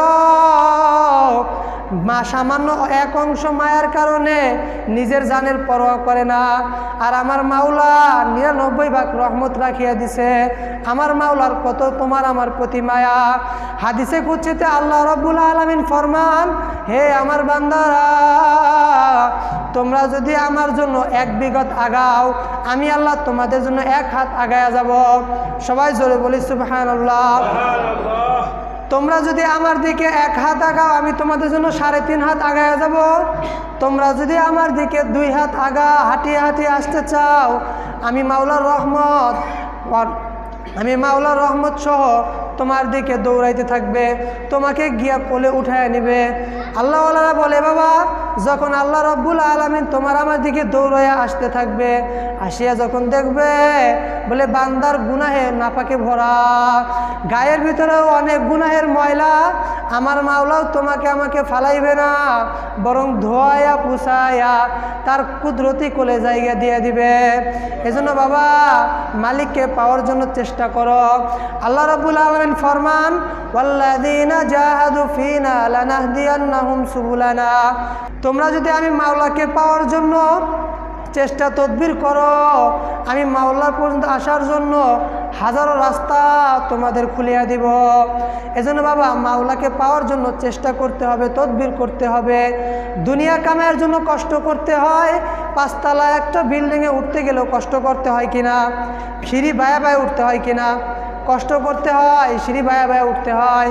আর আমার মাওলাকে পাইতে গেলে বুঝি কোনো কষ্ট করতে হবে না। না না, কষ্ট ছাড়া কিন্তু মাওলাকে পাওয়া যাবে না। চেষ্টা করো, তদবির করো, কষ্ট করতে থাকো, আমার মাওলাকে বেশি বেশি ডাকতে থাকো। এক সময় দেখবা আমার মাওলা তোমার ডাকে সাড়া দিয়ে দিবেন। কিন্তু বাবা আল্লাহওয়ালারা বলেন, এই জামানার আল্লাহওয়ালা না, বলে আগের বড় বড় আউলিয়া কেরাম বলিয়া গেছেন, বলে আল্লাহ রব্বুল আলামিন কোনো জায়গায় সামাই হয় না। আল্লাহ রাব্বুল আলামিন জমিনেও সামাই হয় না, আসমানেও সামাই হয় না, আল্লাহ সামাই হয় বান্দার কলবে। জোরে বলেন সুবহানাল্লাহ। অনেক লোক এটা নিয়ে বিদ্রুপ পোষণ করে, বলে বান্দার কলবের ভিতরে আল্লাহ আবার কিভাবে সামাই হয়? আমার আল্লাহ তো অনেক বড়, বান্দার কলব তো ছোট। শায়েখ রহমতুল্লাহ আলাইহি উদাহরণ দিতেন, বাবা একটা সূর্য দুনিয়ার থেকে 13 লক্ষ গুণ বড়। এই সূর্যটাকে যদি ছোট্ট একটা আয়না ধরা হয়, এই আয়নাটাকে সূর্য কি দেখা যায় কিনা? সূর্য দেখা যায়? একটা আয়না যদি ধরা হয় সূর্যের দিকে, ছোট আয়না, আয়নার ভিতরে সূর্য দেখা যায়? কথা বলেন সবাই জোরে। অর্ধেক দেখা যায় না পুরোপুরি দেখা যায়? পুরোপুরি দেখা যায়। ঠিক তো ধরো বান্দার কলব যদিও ছোট হয়, আমার আল্লাহ রাব্বুল আলামিন এখানে জায়গা করে নেন। আবার অনেকে বলে এক বান্দার কলবে আসলো, তা আল্লাহ বাকিদের কলবে কেমনে যাবে? এখন আপনাদের কাছে প্রশ্ন করি, এক জায়গায় যদি 1 কোটি আয়না সেট করা হয়, কি করা হয়? 1 কোটি আয়না। এই আয়না সেট করার পরে কি 2-1টার ভিতরে মনে হয় সূর্য দেখা যেতে পারে না? সবগুলোর ভিতরে দেখা যাবে। যদি একটা সূর্য, সাধারণ সূর্য ছোট আয়নার ভিতরে পুরোপুরি দেখা যাইতে পারে, লক্ষ লক্ষ আয়নার ভিতরে সামাই হইতে পারে, ঠিক ওইভাবে আমার আল্লাহ কলবে সামাই হয়। কথা বলেন ঠিক কিনা? কাজেই বাবা আল্লাহকে সামাই করতে কি করতে হবে? আল্লাহ তো যেমন তেমন কলবে সামাই হবে না। এখন বাবা একজন মুরব্বী লোক আসছে, তুমি চেয়ারে বসতে বলতেছো, হুজুর আসেন চেয়ারে বসেন, চেয়ারে বসেন, কিন্তু চেয়ারের ভিতরে নাপাকি লাগায় রাখছো, ময়লা লাগায় রাখছো। এখন মুরব্বী বলবে, তুই তো আমাকে চেয়ারে বসতে বলস, আগে তুই চেয়ারটা পরিষ্কার কর। ঠিক না? আগে তুই তোর কি কর? চেয়ারটা পরিষ্কার কর। কাজে আমরা তো চাই আমার মালিক আমার কলবে আসুক, আমার মালিক আমার কলবে থাকুক, কিন্তু কলবে তো আমি নিয়ে আসতে চাই, আমাদের কলবে তো গুনাহের ময়লা হয়ে গেছে, গুনাহের নাপাকি হয়ে গেছে। এই গুনাহের নাপাকি দূর করাইতে হবে। আল্লাহ রাসূল সাল্লাল্লাহু আলাইহি ওয়াসাল্লাম বলেন, হে আমার উম্মতেরা, তোমরা যখন একটা গুনাহের কাজ করিয়া ফেলাও, তখন তোমাদের কলবের ভিতরে গুনাহের কারণে ময়লা হয়, নাপাক হয়। যদি তওবা করো নাপাক উঠিয়া যায়, তওবা না করলে রয়ে যায়। এই কলবকে কিভাবে পরিষ্কার করাইবা? লিকুল্লি শাইইন সাকালাতুন ওয়া সাকালাতুল কুলুবি যিকরুল্লাহ। আল্লাহ রাসূল সাল্লাল্লাহু আলাইহি ওয়াসাল্লাম বলেন, হে আমার উম্মতেরা, তোমরা বেশি বেশি করে আমি মাওলার জিকির করো। আমার মাওলার জিকির যদি বেশি বেশি করতে পারো, তোমাদের কলব পরিষ্কার হবে, আর যে কলব পরিষ্কার হবে ওই কলবের ভিতরে আমার মাওলা আসিয়া যাবে। কাজেই বাবা কলবকে পরিষ্কার করার দরকার আছে কিনা? এই জন্য বেশি বেশি জিকির করতে হবে। এখন বাবা জিকিরেও ভেজাল। অনেক বড় বড় বড় বড় মুফতি সাহেবরা বলে জিকির জলবদ্ধ জিকির করতে পারবা না, জিকিরেও বাধা দেয়। আসলে যারা জিকিরে বাধা দেয়, যারা জিকিরকে পছন্দ করে না, আসলে তারা আমার নবীকেই পছন্দ করে না। কথা বলেন ঠিক কিনা? কারণ জিকির পরিষ্কার, জিকিরের কথা কে বলছেন? আমার নবী বলছেন। কে বলছেন? আমার নবী বলছেন। আল্লাহ রাব্বুল আলামিন জানায় দেয়, বলে আমার নবী আমার হুকুম ছাড়া একটা কথাও বলে না। কাজে এই কথা আল্লাহর, এই জন্য রাসূল বলছেন। কাজেই যারা জিকিরকে পছন্দ করে না, তারা আল্লাহকেও পছন্দ করে না। কাজেই বাবা তোমার আমার জিকির করিয়া কলব তো পরিষ্কার করাইতে হবে, এই গেল এক পদ্ধতি। দ্বিতীয়, তুমি একজন মুরব্বীকে বসতে বলতেছ, অথচ তুমি এইখানেই বসা আছো। যেমন আমি এখন চেয়ারে বসা আছি। কোথায় বসে আছি? এখন যদি আমি আপনাদেরকে বলি আপনারা চেয়ারে বসেন, তো আপনারা কি বলবেন? আর এবারে তুই আগে চেয়ারটা খালি কর, তারপরে না আমাকে বসতে দিবি। চেয়ার না খালি করলে আপনি বসতে পারবেন? আমি বলতেছি, মাওলা তুমি আমার কলবে আসো, আমার কলবে আসো, কিন্তু আমার কলবে দুনিয়ার মহাব্বতে ভরিয়া ফেলাইছি, আমার কলবে ছেলের মহাব্বতে ভরিয়া ফেলাইছি, আমার কলবের ভিতরে মায়ের মহব্বত, বাবার মহব্বত, দুনিয়ার মহব্বত, বিবির মহব্বত, সব কিছুর মহব্বত ঢুকাইছি। এখন যদি আমি বলি বাবা আমার মাওলাকে বারবার বলাও আর বলো মালিক তুমি আমার কলবে আসো, কোশ্চিনকালে আমার মাওলা তোমার কলবে আসবে না। আগে কলব পরিষ্কার করো, এরপর আমার মাওলা আসবে। হাজী এমদাদুল্লাহ মুহাজিরে মক্কি রহমতুল্লাহি আলাইহি উনি একবার মাওলাকে গভীর নির্জনে ডাক দিয়ে বলতেছেন, মাবুদের তুমি এখন আমার দিলের দিকে তাকায়া দেখো, আমার দিলের ভিতরে আর দুনিয়ার মহাব্বত নাই, ছেলের মহাব্বত নাই, মেয়ের মহাব্বত নাই, বিবির মহাব্বত নাই, মা বাবা ধন সম্পদের কোনো কিছুর মহাব্বত নাই। আমার দিল একদম এখন খালি, তুমি এখন আমার কলবের ভিতরে আসো। এই জন্য বাবা মাওলাকে কলবে নিয়ে আসতে হলে কলব পরিষ্কার করাইতে হবে, চেয়ারও খালি করতে হবে, কলবও খালি করতে হবে। এই জন্য আমরা নিয়ত আছে তো আল্লাহর জিকির করব, কলবকেও পরিষ্কার করার চেষ্টা করব। কলব কীভাবে পরিষ্কার করা যায়? আল্লাহ রাসূল সাল্লাল্লাহু আলাইহি সাল্লাম ফরমান, হে আমার উম্মতেরা, তোমরা বেশি বেশি করে মৌতের স্মরণ করবা, তাহলে তোমাদের কলব পরিষ্কার হয়ে যাবে। মৌতের স্মরণ করলে কি হয়? বলে বাবা তুমি আর আমি আজকে দুনিয়ার জিন্দিগিতে পড়িয়া, দুনিয়ার মহাব্বতে পড়িয়া, দুনিয়ার জিন্দিগি পড়িয়া সব কিছু ধ্বংস করতে আসি।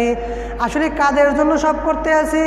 এই যে আমরা ধন সম্পদ কামাই করতে আসি, আমার মালিকের হুকুম মানতেছি না, আমার মাওলার কথা শুনতেছি না, নামাজ পড়তেছি না, রোজা রাখতেছি না, পর্দা করতেছি না, ধন সম্পদ কামাইয়ের পিছনে পড়িয়া গেছি। অথচ এই ধন সম্পদ সম্পর্কে আমার রাসূল ঘোষণা করিয়া দেয়, আমার রাসূল ঘোষণা করে দুনিয়া হইতেছে একটা মরদের মতো, মুর্দার মতো, যারা এই মুর্দার পিছনে ঘুরবে ওই লোকটা দুনিয়ার কুত্তা। কেননা কুত্তা বইতে তো মরা জিনিসের প্রতি কেউ কোনো সময় ভ্রুক্ষেপ করে না বাবা। এই জন্য বেশি বেশি মৌতের ফিকির করা, মৌতের স্মরণ করা। জোরে বলেন কি করা? মৌতের স্মরণ। সবাই জোরে বলেন। আগে ঘুম ভাঙ্গান, মৌতের স্মরণ আপনাদের বিরক্ত দিচ্ছেন আপনারা? শুধু মৌতের স্মরণ করায় আমার আলোচনা এখানে শেষ করবো ইনশাল্লাহ, যেহেতু রাসূলের একটা হাদিস। এই জন্য আগে ঘুম ভাঙ্গানি। সবাই জোরে বলেন সুবহানাল্লাহ, আলহামদুলিল্লাহ, আল্লাহু আকবার, লা ইলাহা ইল্লাল্লাহ, মুহাম্মাদুর রাসূলুল্লাহ। এজন্য বাবা আল্লাহ রাসূল ফরমান, হে আমার উম্মতেরা, তোমরা বেশি বেশি করে মৌতের মুরাকাবা করো।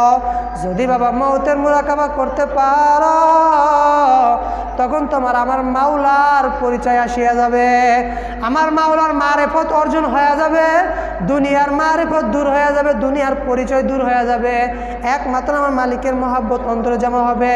এজন্য বাবা মাত্র অল্প কিছু সময় 5, 7, 10 মিনিট আমরা মৌতের মুরাকাবা করব। সবাই চক্ষু বন্ধ করিয়া আমি যেই কথাগুলো বলবো এই কথাগুলো খেয়াল করবেন, আর আমার মাওলার দিকে দিলকে রুজু রাখবেন। বাবা সবাই চক্ষু বন্ধ করিয়া নেই। এখন সবাই খেয়াল করি বাবা, আজকে তুমি আর আমি দুনিয়ার মায়ায় পড়িয়া গেছি। আরে দুনিয়া জিন্দিগি কামাই করার জন্য পাগল হয়ে গেছি। কেমনে বিল্ডিং করা যায়, কেমনে বাড়ি করা যায়, কেমনে গাড়ি করা যায়, কেমনে ধন সম্পদ বাড়ানো যায়, এই ফিকিরে পড়িয়া গেছি। কিন্তু আল্লাহ রাব্বুল আলামিন ফরমান, হে আমার ইমানদার বান্দা বান্দিরা, তোমরা সবাই মনে রাখিও, যতই তোমরা দুনিয়া দুনিয়া দুনিয়া করিয়া ফিকির করো, অচিরেই তোমরা দুনিয়ার থেকে বিদায় হয়ে যাবা।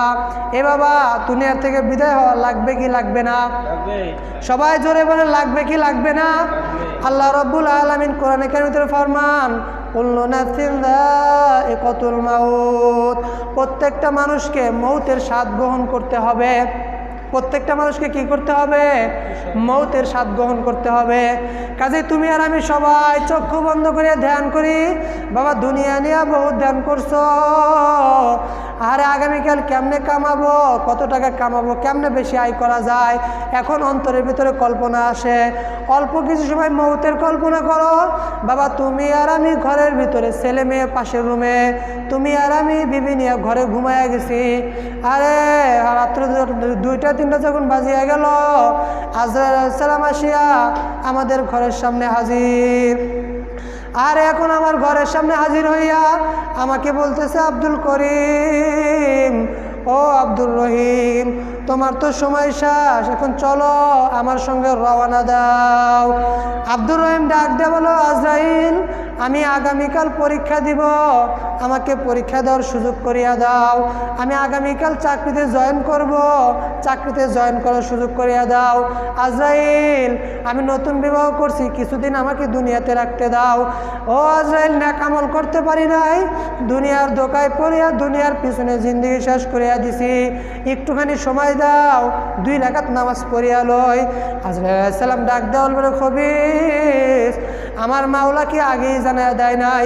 আমি যখন কারো বাড়ির সামনে দাঁড়াই তাকে আর 1 সেকেন্ড সময় দেই না, চল আমার সঙ্গে চল। তাকে বাবা গ্রুপ বাইর করে নিয়ে চলে গেল।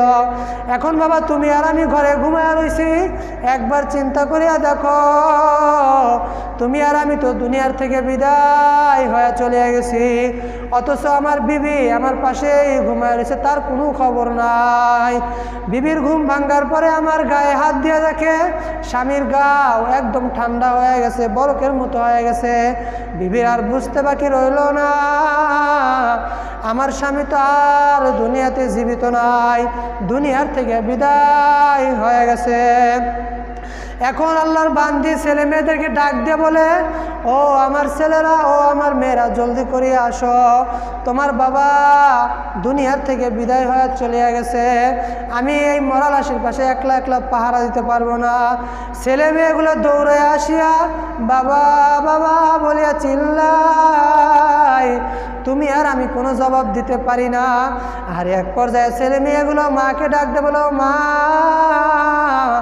তোমার হাতেও ধরি পায়েও ধরি, তুমি কিন্তু আমাদেরকে এইখানে রাখিয়া যাইও না, কারণ বাবার মরা লাশ আমরা একলা পাহারা দিতে পারবো না, আমাদের ভয় লাগতে আছে। হে আল্লাহর বান্দারা, কবরের যাত্রীরা, এখন একটু চিন্তা করিয়া দেখো, যেই ছেলের জন্য, যেই মেয়ের জন্য, যেই বউয়ের জন্য এত সম্পদ কামাই করলা, তারা এখন তোমার লাশের পাশে থাকতে ভয় পায়। আরে ছেলে মেয়ের চিল্লা চিল্লিতে সকাল হয়ে গেল, সকালবেলা আত্মীয়স্বজন সবাই আসিয়া তোমাকে আমাকে নিয়া ওই গোসলখানায় নিয়ে গেল, সুন্দরভাবে গোসল করাইয়া সাদা 3খানা কাপড়ের কাপড় পরাইয়া ইমাম সাহেবকে ডাক দে, ইমাম সাহেব জানাজা নামাজ পড়াইয়া দেন। ইমাম সাহেব হুজুর জানাজা নামাজ পড়াইয়া বাবা তোমাকে আমাকে নিয়ে ওই অন্ধকার কবরের দিকে রওনা। আরে কোন কবরের দিকে রওনা দিছে জানো?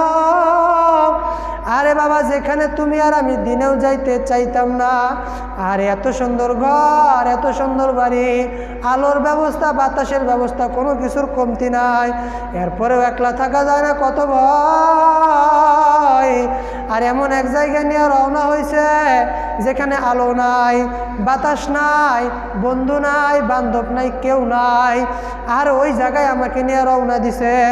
কিতাবের ভিতরে লেখে বাবা, যখন বাবা সন্তানকে নিয়ে যায়, সন্তান বাবাকে উদ্দেশ্য করে বলে, বাবা তুমি তো আমার জন্য অনেক কষ্ট করছো, নিজে না খাইয়াও আমাকে খাওয়াইছো, বাবা তবে তুমি কেন আজকে আমাকে অন্ধকার কবরের দিকে নিয়ে যাও? ও বাবা, আমি তোমার হাতেও ধরি পায়েও ধরি, তুমি আমাকে অন্ধকার কবরের দিকে নিয়ে যাও না বাবা, অন্ধকার কবরে আমি থাকতে পারবো না। আর যদি বাবা হয়, বাবা ডাক দিয়ে বলে, ছেলেরা তোদের জন্য কত কষ্ট করলাম, মাথার ঘাম পায়ে ফেলাইলাম, নিজেই দিন জামা নেই নাই, তোদেরকে জামা কিনে দিছি, নিজে না খাইয়া তোদেরকে খাওয়াইছি, নিজে কষ্ট থেকে তোদেরকে শান্তিতে রাখছি। ও ছেলেরা, ও মেয়ে, ও বাবারা, তোদের হাতে পায়ে ধরিয়া বলি, তোরা এখন আমাকে অন্ধকার কবরের দিকে নিস না। কিন্তু বাবা না,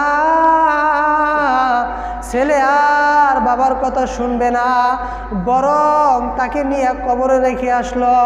এখন বাবা একটু খেয়াল করো, চক্ষু বন্ধ করিয়া মুরাকাবা করো। আরে বাবা, দুনিয়ার থেকে কত কিছু কামাই করছো, কত ধন সম্পদ কামাই করছো, কই এখন তোমার ধন সম্পদ? কই তোমার ছেলে? কই তোমার মেয়ে? নাই, এখন কেউ নাই। দুনিয়ার থেকে বিদায় হওয়ার সঙ্গে সঙ্গে সবাই পর হয়ে গেছে। এজন্য বাবা, এরকম তোমার আমার একদিন বিদায় হওয়া লাগবে কি লাগবে না? জোরে বলো। এ বাবা সবাই জোরে বলো, বিদায় হওয়া লাগবে কি লাগবে না? যদি বাবা বিদায় হওয়া লাগে, তবে আমি তোমাদের হাতে পায়ে ধরিয়াও বলিয়া যাই, ওই কবরে হয় দুইটা জিনিস হবে, হয়তো জান্নাত নয়তো জাহান্নাম। জান্নাত কাদের জন্য বাবা? যারা পীর সাহেব, যারা মাওলানা সাহেব, যারা পীর, যারা মুফতি, যারা মুহাদ্দিস, তাদের জন্য বাবা। না না, জান্নাত কাদের জন্য? আমার আল্লাহ রাব্বুল আলামিন ঘোষণা করিয়া দেয়, ইন্নাল্লাযীনা আমানু ওয়া আমিলুস সলিহাতি কানাত লাহুম জান্নাতুল ফিরদাউসি নুজুলা। যে আল্লাহর বান্দাবান্দি ঈমান আনবে, ঈমান আনার পরে আমলে সালেহ করবে, ওই বান্দাবান্দির জন্য আমি মাওলা জান্নাত বানায়া রাখছি। কাজে তোমার আমার ঈমান আমল, ঈমান আমল, ঈমান এবং আমল ঠিক করে তারপরেই কবরে যাইতে হবে। যদি বাবা ঈমান এবং আমল ঠিক করে না করাইয়া দুনিয়ার থেকে বিদায় হও, যদি কলবের ভিতরে এক বিন্দু ময়লা নিয়ে দুনিয়ার থেকে বিদায় হও, তাহলে ওই কবরে আযাব বড় ভয়ঙ্কর। ওই কবরে আযাবে তোমাকে আমাকে গ্রেফতার করতে হবে। বাবা তোমার আমার তো কবরে আযাব সম্পর্কে ভয় নাই, তোমার আমার তো চোখে পানি আসার কথা ছিল জাহান্নামের কথা শুনলে, কারণ তুমি আর আমি বেশি জাহান্নামের কাম করিয়া থাকি। আউলিয়া কেরামুল, আল্লাহর ওলিরা তো গুনাহ করে না, আল্লাহর ওলিরা নেক আমল করে, এরপরেও কত কান্নাকাটি করে। আরে বাবা আল্লাহর কুতুবের বিবির কথা শুনছি, ইসহাক রহমতুল্লাহ আলাইহির বিবি চরমনার পীর সাহেবের দাদা হুজুর রহমতুল্লাহ আলাই একদিন ছেলেদেরকে নিয়ে রান্নাঘরে খাবার টেবিলে বসা, ছেলেদেরকে নিয়ে বসা, খানা আসতেছে না। ছেলেদেরকে ডাক দিয়ে বলে, বাবা তোমরা একটু অপেক্ষা করো, আমি একটু গিয়া দেখি কেন খানা আসতেছে না। রান্নাঘরে গিয়া দেখে তার বিবি অঝরে কান্না করতে আছে। বাবা ওই জায়গায় যদি তুমি আর আমি হইতাম তাহলে বিবিকে মারতাম, বিবিকে কষ্ট দিতাম। আমরা কতক্ষণ ধরে খানার টেবিলে বসে আছি, তুই কেন খানা দাও না? আর আল্লাহর ওলিরা কেমন মায়ার মানুষ, কেমন আল্লাহর ওলি ছিল বাবা, বলে দুনিয়ার কোনো মানুষকে কষ্ট দিতে চাইতো না। কারণ আল মুসলিম মান সালিম আল মুসলিমুনা মিন লিসানিহি ওয়া ইয়াদিহি, আল্লাহর নবী বলে প্রকৃত মুসলমান ওই ব্যক্তি যার হাত এবং জবান দ্বারা অন্য মুসলমান তুষ্ট থাকে, নিরাপদ থাকে। এজন্য আল্লাহর ওলিরা কাউকে কখনো কষ্ট দিত না। বিবিকে ডাক দিয়ে বলে, বিবি তুমি কেন কান্না করতে আসো? বিবি ডাক দিয়ে বলে, হুজুর। হুজুর ডাক দিয়ে বলে, বিবি কেন কান্না করতে আসো? লাকড়ির চুলায় আগুন জ্বালাইতে হয়, এই জন্য বোধহয় তুমি কান্না করতে আসো। বিবি বলে, না আমি এই জন্য কান্না করতে আসি না, বোধহয় তোমার কষ্ট হইতেছে এই জন্য কান্না করতে আসো। না আমি কষ্টের জন্য কান্না করি না। তখন আল্লাহর ওলি ডাক দিয়ে বলে, বিবি যদি তুমি লাকড়ির জন্য কষ্ট না পাও, কষ্টের জন্য কান্না না করো, তাহলে আমাকে তুমি বলো কেন কান্না করতে আসো? আল্লাহর বান্দি ডাক দেয়া বলে, হুজুর আপনি চরমনার ময়দানে বয়ান করছিলেন দুনিয়ার আগুনের চাইতে জাহান্নামের আগুন 70 গুণ তাপের আগুন হবে।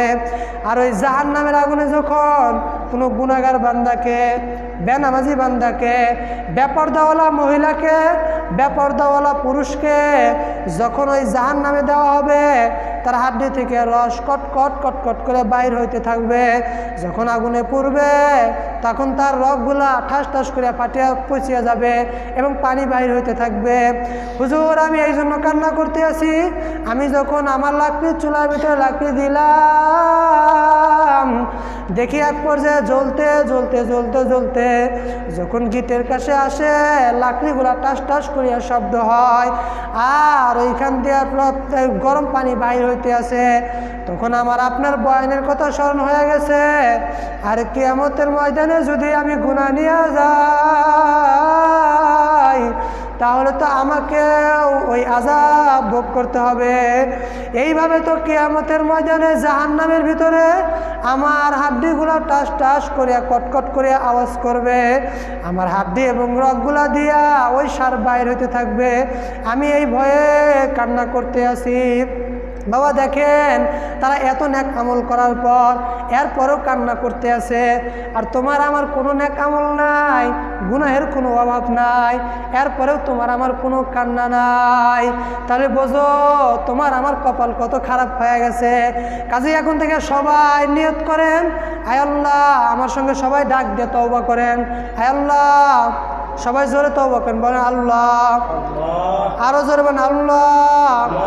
আমরা সবাই তওবা করতেছি, আমরা তোমার গুনাহ তোমার হুকুম মানি নাই, তোমার নাফরমানি করছি।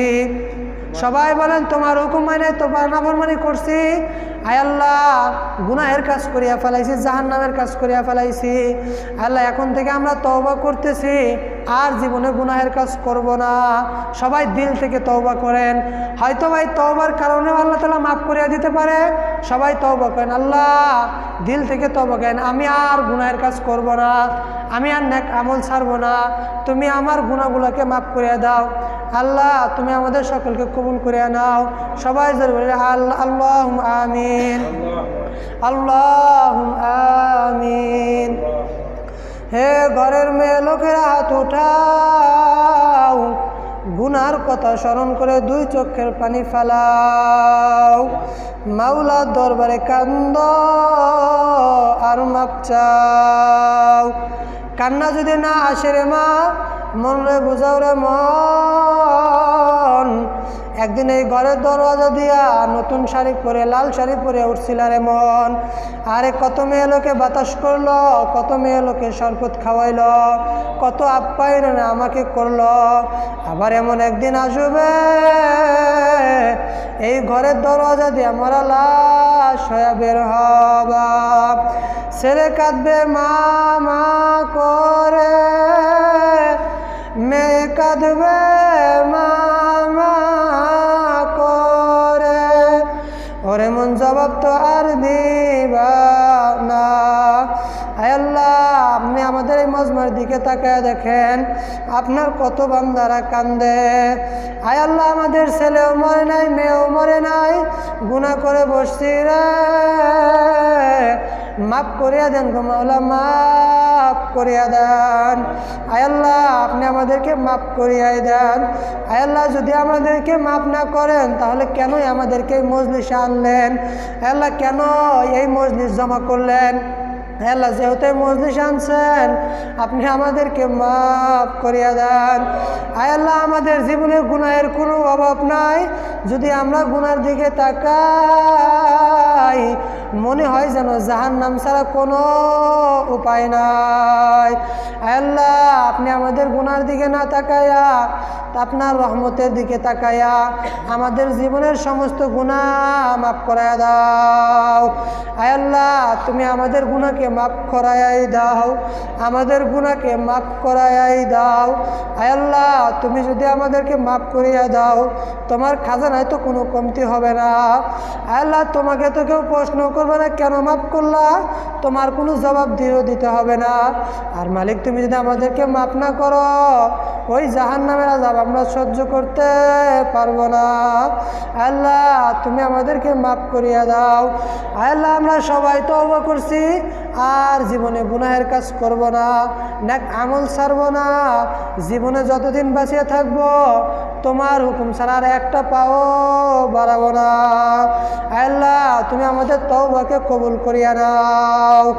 আল্লাহ তওবার প্রতি ইস্তেকবাল থাকার তৌফিক দান করিয়া দাও।